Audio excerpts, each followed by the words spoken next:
You were about to enter Chuck versus the podcast, the place for people who love Chuck and the people who work on Chuck. The only show that takes you behind the scenes with the stars. Yvonne Strahovski. Zachary Levi. Joshua Gomez. Ryan McParland. Adam Baldwin. Sarah Lancaster. Interactive interviews. Julia Ling. Phil Clemmer. All the cast. Dixon High. Tony Hale. Scott Krinsky. Mark Christopher Lawrence. Anita Friederici. Fun hosts. This is Mel. This is Liz. Now you can see how wacko we are. The writers. Ali Adler. Scott Rosenbaum. Zev Barrow. The editors. Matt Barber. Jeff Granville. Kevin Mock. Contests. We are giving away a Chuck press kit. The directors. Jason Ensign. Norman Buckley. The guest stars. Steve Austin. Kristen Crook. The music. This is Tim Jones. Guest hosts. I'm Kaylee from Toronto. Conventions. Lights come up, and here comes Jester out on stage. Set visits. This is the guy right here. And much more. Are you ready?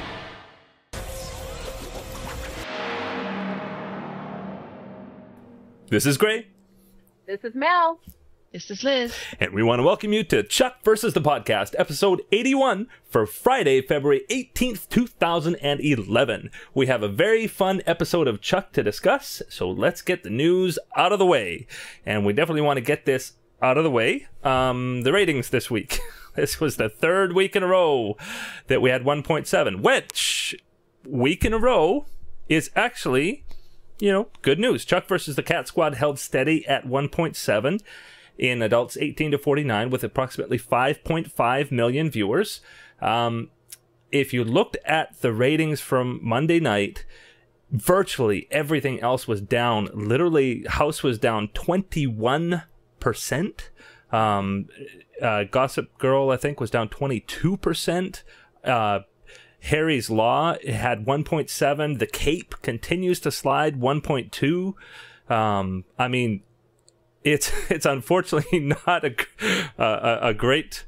You'd obviously rather have 2.5 and like 25 bazillion viewers, but at least Chuck was holding steady when everybody else was falling. So in comparison, Chuck looks okay, and NBC made sure to clarify that Chuck is adding an average 26% to its 18 to 49 rating when going from the previously reported live plus same day to its live plus 7-day figure. So NBC is obviously as pleased as you could be in this situation. So that's that about the ratings. Yeah. I'm actually surprised that it didn't drop considering it was Valentine's night. Mm-hmm. Oh, yeah. Valentine's, like on Valentine's Day. I was bracing myself for, a 1.6 or a 1.5 since I figured a lot of people would be gone. Not everybody's as dedicated as we are. Mm-hmm. And putting plans on hold, delaying them by an hour or whatever. Mm-hmm. So it was a nice surprise to see that it did hold steady at 1.7. Yeah. So now, does that mean that Chucksters don't have Valentine's? Careful, Gray. Careful. Oh, no. Chucksters are so devoted that they watch Chuck for their Valentine's date. Chuck is our Valentine. Yeah. Or we just have very understanding partners. Yeah. Lots of reasons anyway. We're happy with a 1.7, and I wouldn't freak out about it. Well, in good news, screencasts are back. Woohoo! Due to the digital licensing issues between Warner Brothers and iTunes and Amazon, we haven't had clean copies of the episodes to screencap for the past several weeks. And by clean, I mean without all the network bugs and the school closings and the weather maps showing the impending snow apocalypse that are on my copies, on my TV, on my DVR. Mm-hmm. Pretty sure you didn't want to see those. So thanks to the work of Canadian fan Just Chuck, who capped 411 through 414 for us, and then the return of Chuck on Amazon this week, finally, we have the caps for episodes 411 through 415 in the ChuckTV.net gallery. I know a lot of you have been wondering where they were. They're here, and barring further legal bumps in the road, we should be able to bring those to you within 24 hours of each new episode from now on, like we had been. So enjoy those. Have fun making your gifts and your wallpapers and all that good stuff. Yeah. Fun. I'm glad they're back. E-Online is running their annual TV's Top Couples poll right now. And, of course, Chuck and Sarah are in the running right here. The poll is structured like a March Madness bracket with new rounds every couple of days. So be sure to stop by eonline.com and find the latest round and vote for Chuck and Sarah. Mm-hmm. And speaking about Chuck and Sarah, and a lot more of Sarah's past, we had Chuck versus the cats. Okay, that was a weaker segue, but we do have a very fun episode of Chuck to discuss. Chuck versus the Cat Squad. I thought was a really fun episode and surprisingly touching, especially at the end. I know a number of people were tweeting, same as me. I got teary-eyed in the end. So a decent showing of Chuck, but there were some problems noted by some fans. Did you guys hear anything about that? Yeah, I think a large part of it is this is written by Nicholas Wootton, who's one of the new writers, and it just feels like he's still trying to get the tone of the show and the characters. Mm-hmm. It was just a little bit off. It was still, I enjoyed the episode. It's not going to be in my top 5 or top 10, but it was a good outing, and it gave us a lot to build on with Sarah. Mm-hmm. It was nice to see her come out of this with friends, with and opening herself up and saying, you know what, I do need friends, mm-hmm. and I do want you back in my life, and I do want to strengthen this bond I have with my soon-to-be sister-in-law. So that was really nice. But yeah, there were flaws. There was, it wasn't one of the strongest episodes, but as somebody in the CheckTV.net forum said, even when Chuck has a bad episode, it's better than 95% of what's on TV. So. Yeah. That's one way to look at it. Yeah. Well, it's not, I don't know any TV show that doesn't have one or two that, didn't really just hit it all with the fans. And maybe this was one of them. I enjoyed it. Mm-hmm. But I can't say where anything really stood out. When compared to last week, where it just had me rolling on the floor. Mm-hmm. But I did like the Sarah and Ellie thing a lot. Mm-hmm. I think, I just kind of wondered, as I was watching that, I kind of wondered if Ellie needed that as much as Sarah did. Yeah. Yeah. You know what? Ellie needs a sister, doesn't she? She does. She's surrounded by men. She's had to take care of one, and sometimes she's got to take care of the other. And, I just think that's going to be good for both of them. I hope we get to see some of that. Mm-hmm. The two of them doing lunch or something. It seemed like, and I hope I'm reading this correctly, it seemed like they were making a point to say Sarah and Ellie are friends and they are going to interact more. This is our springboard. Mm-hmm. Just like the narrator at the end said something about adding a new member to the cat squad, referring to Ellie. That had me going, whoa, what? What kind of a foreshadowing is that? Yeah. What's happened? So it kind of felt like those scenes that we had between Sarah and Ellie were a jumping off point for what's coming up. Mm-hmm. And one fan actually tweeted on Tuesday that they had issues on Monday night. The way they put it was, I was one of the people who had a problem with Monday night, but then the next day when they woke up, they said, I realized that my expectations were too high. And what this fan said was that, particularly with Carina coming back, every Carina episode has had a lot of very fun dynamic with her character. And this time when she came back, I think a lot of fans had an expectation that we were going to get a Carina episode when we had a lot of characters and a lot of storylines to service at the same time. And you got Diamond Phillips. He's a major guest star. You got to service him. You've got these other girls in the cat squad. You've got this Ellie and Sarah storyline. You've got the Sarah and Chuck storyline. You got Casey and Alex which a huge thing. And there was just so much going on. And I got the feeling that a lot of this was set up for the next block of episodes. Like important things had to happen here. And so I think just balancing all of that, you're going to be disappointed about something. Like if you're looking for more in the Alex thing, there just wasn't time for it. If you're looking for more with Carina, she was barely on screen. But does that then mean that they shouldn't be so ambitious? in an episode?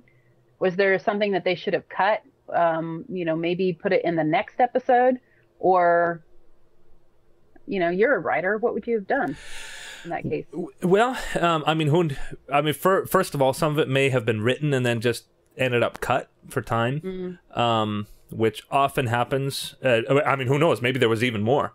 But I do think, if you put it in this perspective, last year, a similar positioned episode was The Mask. And there were some things that had to happen in that episode to set up what was happening later. And one of the biggest comments from that episode was that it felt forced, like it happened too quickly. And if you measure it that way, I think this was a very fun episode, and I don't think it was what fans would... fans would not criticize this episode to the level that they criticized the Mask episode. No. But I do think when you have to take care of a major... Like, you have to advance things, sometimes it can not feel as natural, maybe. Yeah. That makes sense. And it did feel a little bit forced in some areas. Not so much that I didn't enjoy it. Like I said, it was still an entertaining episode. And I really, really liked that we got to see Sarah interacting with her old friends and resolving, obviously, a very real hurt for her. So she was Andra.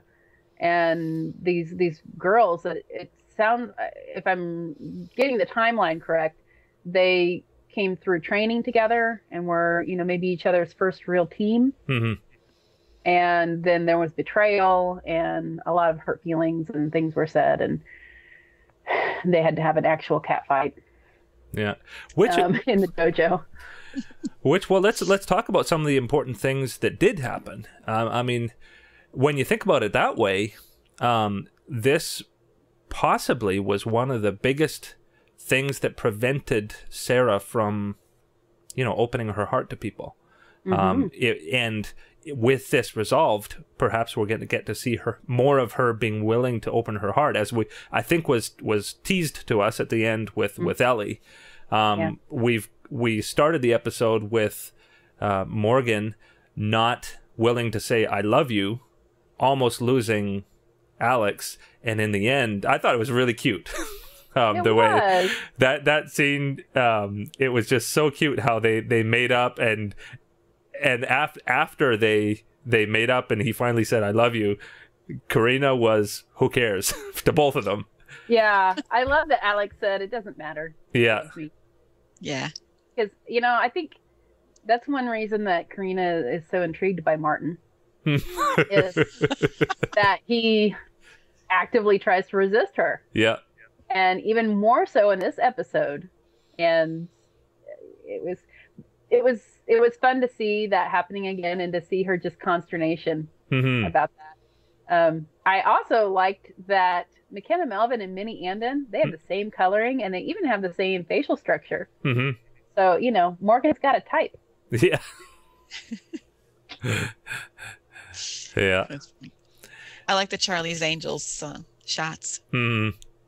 That's cute. It's fun. Yeah. Did you notice that this paralleled 315 with the heart to heart homage at the beginning? Yeah, very much so. Yep. And then here we have 415 and we have the Charlie's Angels homage. Yeah. And once again, it's Morgan daydreaming.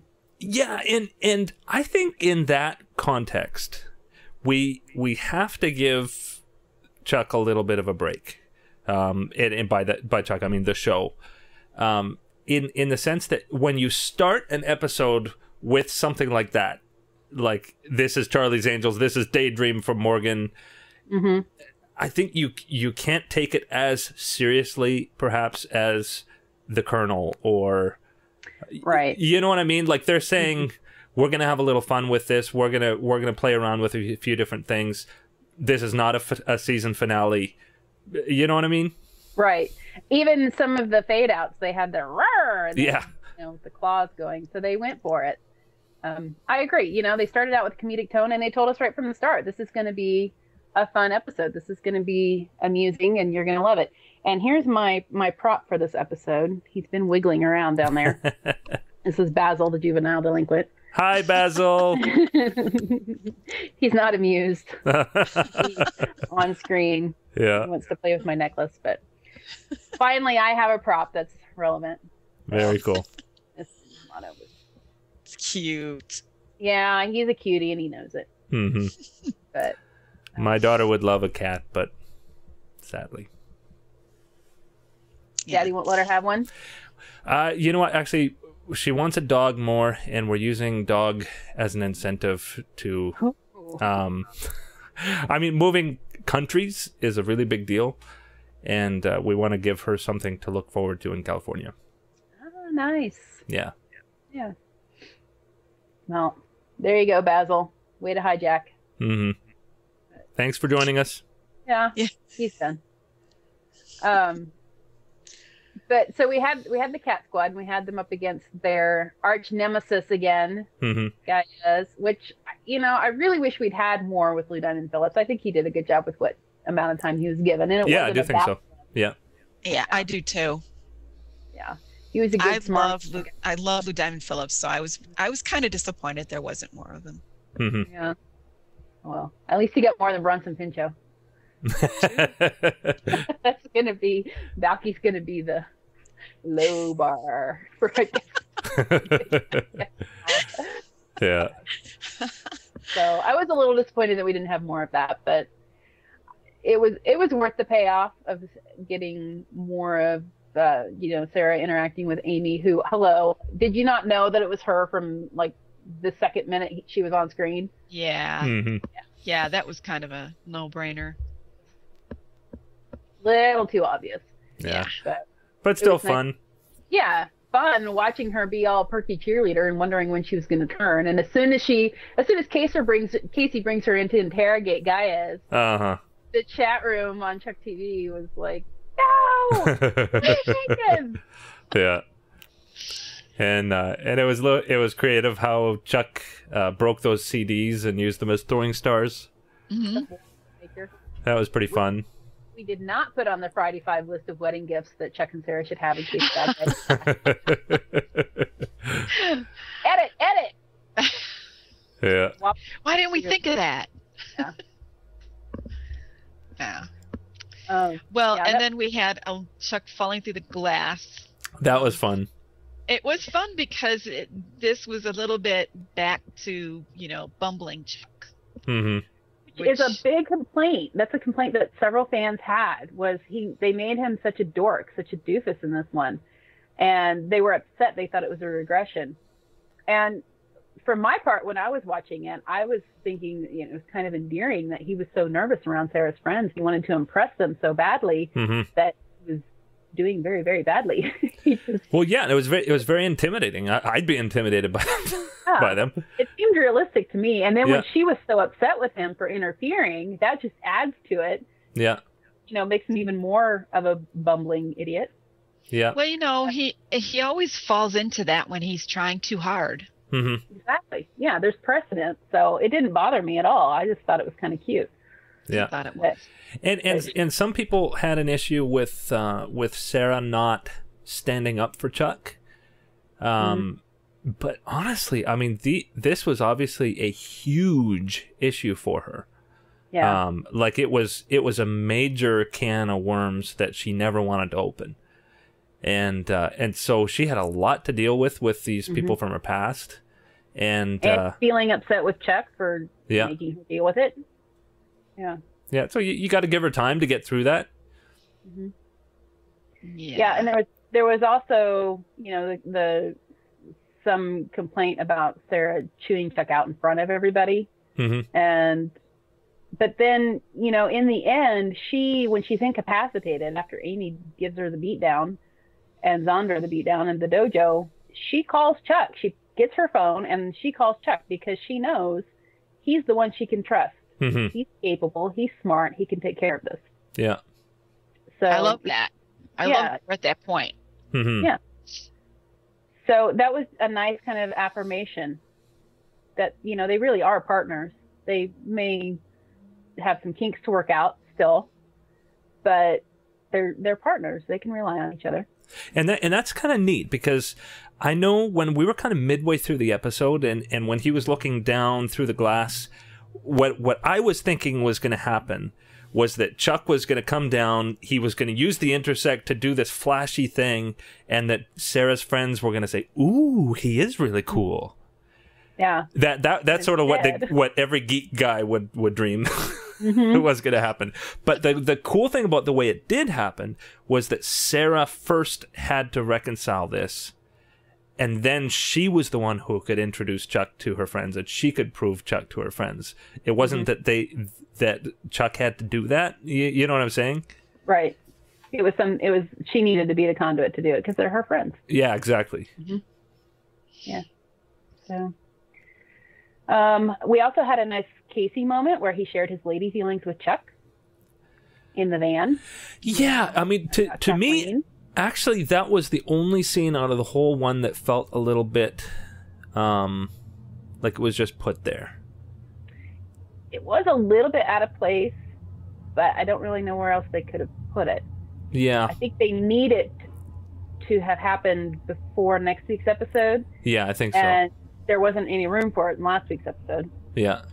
So they had to put it here. I was waiting for some Morganism.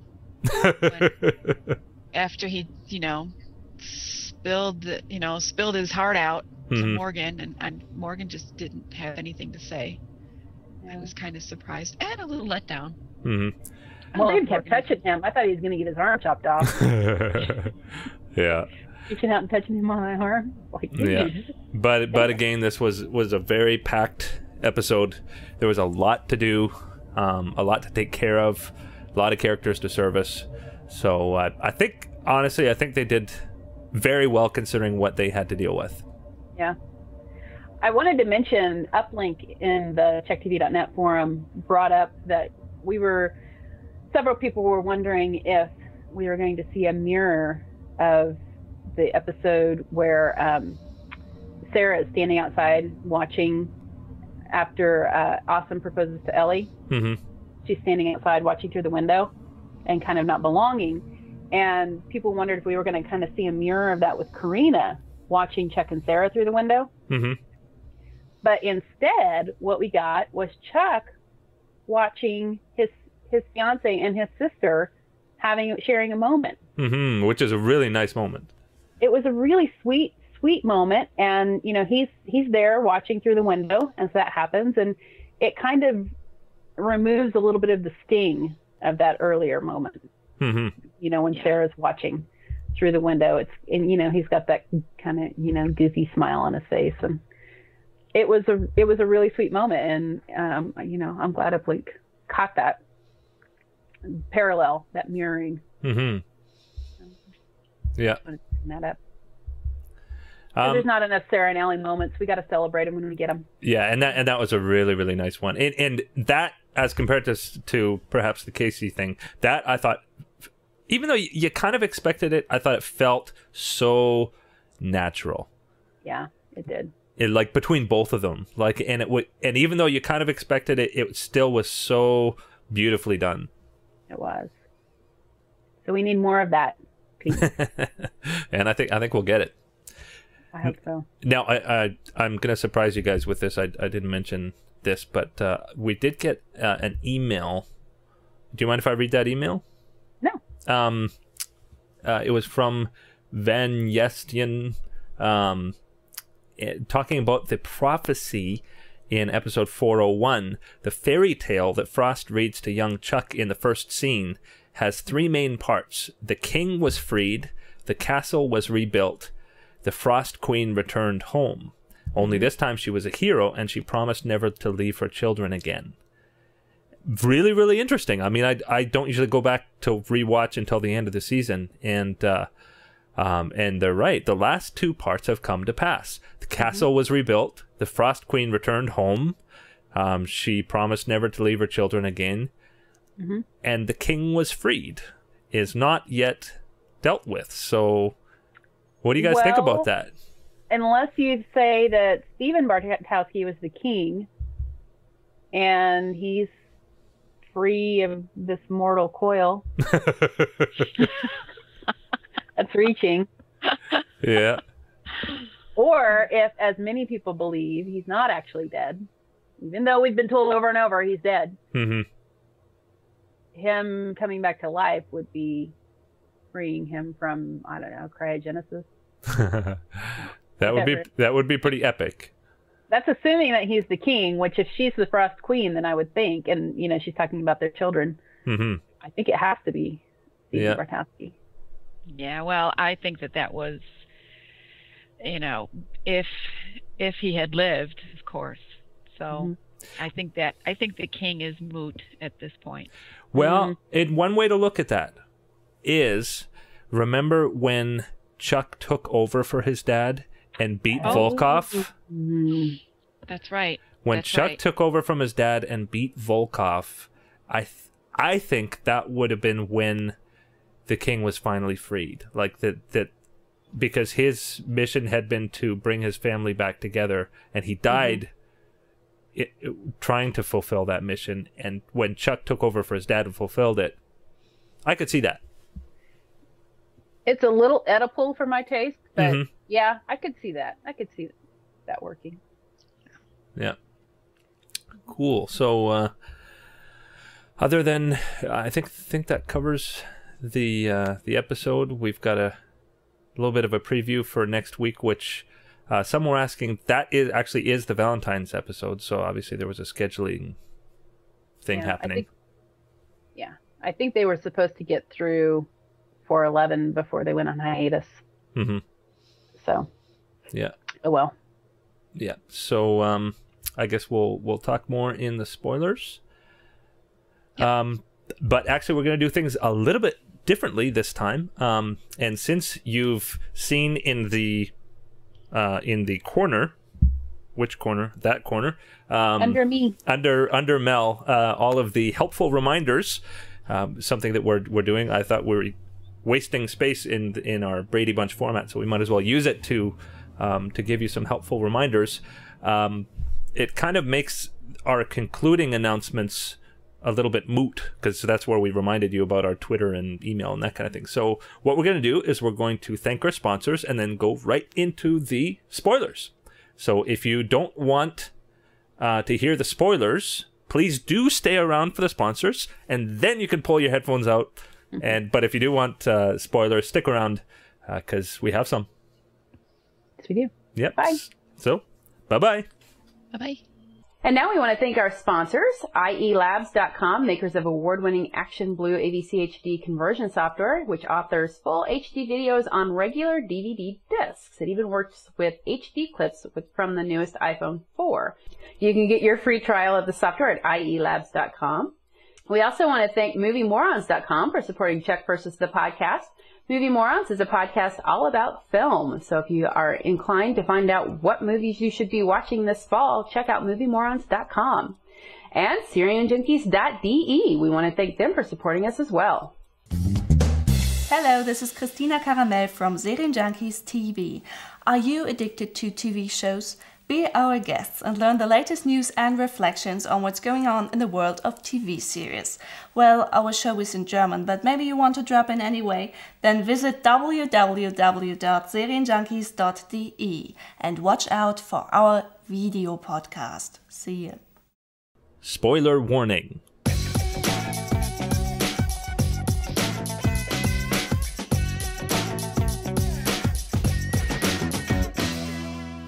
And we're back with the spoilers. Mel, what have you got for us?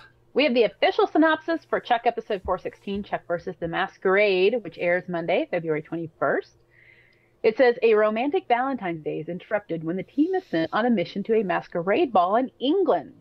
McKenna Melvin, Robin Givens, and Lauren Cohen guest star.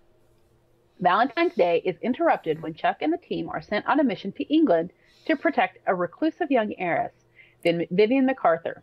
Meanwhile, Casey gets an offer from the mysterious Jean Bentley.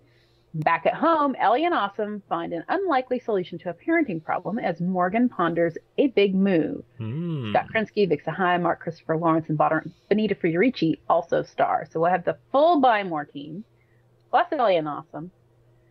Plus we get to meet Vivian, played by Lauren Cohen, and Jane Bentley, played by Robin Givens.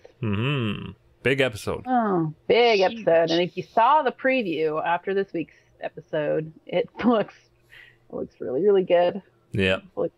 Everybody's having some fun for Valentine's Day, and then that promptly gets ruined. Mm-hmm. I didn't see it. Oh, well, it's up at chucktv.net, so you can go take a look. Yeah. You can find out what Sarah says that has Chuck going, what? Mm-hmm. All right. Well, the two Gretas are returning to Chuck. Yahoo! Mm-hmm. Schwartz and Fedak have already stated that we'll get an explanation about the purpose of the Gretas that we've seen in this season. And it looks like two of our favorites are returning to help with that.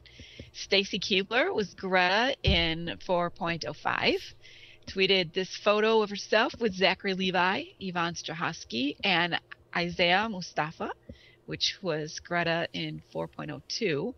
Was hilarious. That's your favorite, right, Gray? Oh, Isaiah. Oh, yeah. He was delightful. Delightful.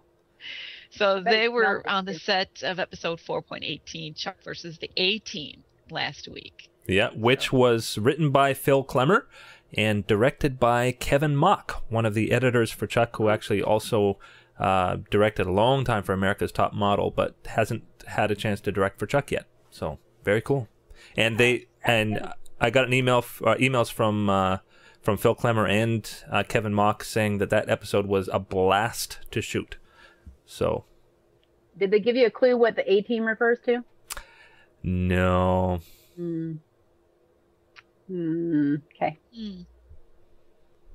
I hope it's like the real reference to the A-Team, like yeah, Mr. T and all them. Yeah, I think it's called Hannibal.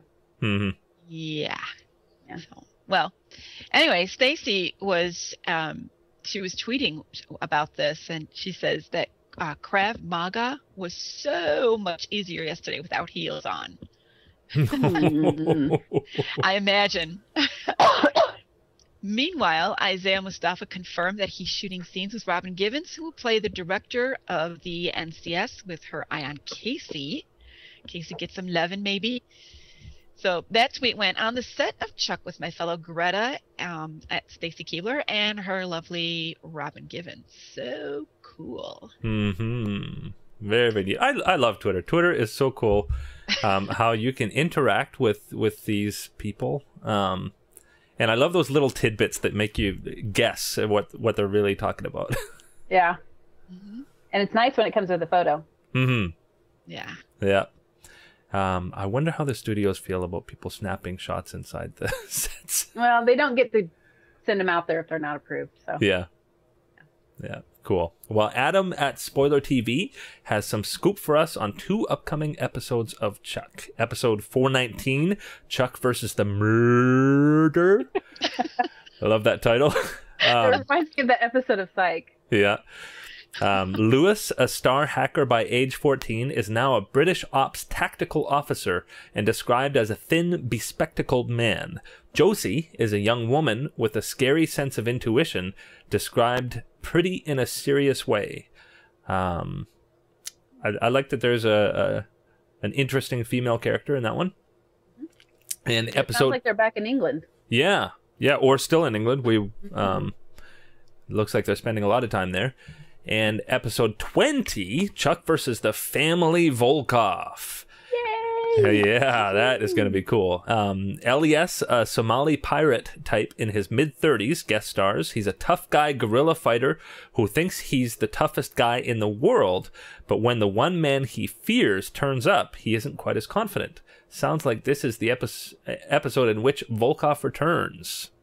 And obviously, his daughter would be... We don't know yet. Yeah, we don't know yet. But family Volkov implies something about that. Dun dun dun. And some people speculate that this is another Chris Fedak episode because it's Family Volkov instead of Volkov Family. Mm-hmm. You know, like Seduction Impossible instead of the Impossible Seduction. Yeah. I don't know. We'll see. Yeah, we'll see. So And that's after that, there's still 4 more episodes until the season finale. unbelievable. Very, very cool. Yeah, it's fun. Yeah. So that's all we have for this week, and I hope you enjoyed it, and I know that you will enjoy next week's Chuck, so let's all watch together now that we have Valentine's Day out of the way, and nobody has any excuses. Watch live on Monday night. You're not going to regret it. You won't. It'll be good. Okay, on that note. Bye. Bye-bye.